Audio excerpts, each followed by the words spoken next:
خداوند در قرآن عظیم و شان می فرماید ان الله علیم بذات صدور. فقط خداوند است که بر قلب ها وارد است و حاکم است و می فهمه که در دل ها چی می گذرد. می فهمه که اینا علیاذم بالله علیاذم بالله علیاذم بالله خود را در جای خدا قرار دادن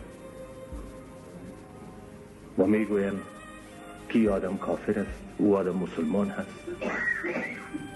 برادر خداوند کرام الکاتبین در بالای شانه های ما در اینجا معذب ساخته،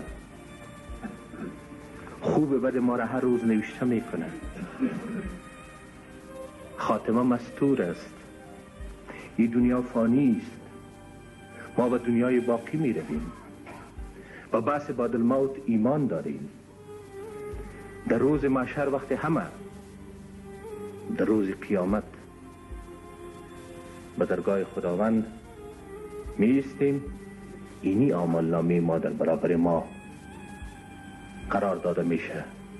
اونجاست که خداوند حکم می کند که کی مسلمان بوده است و کی کافر، کی گناهکار و کی خدمتگزار،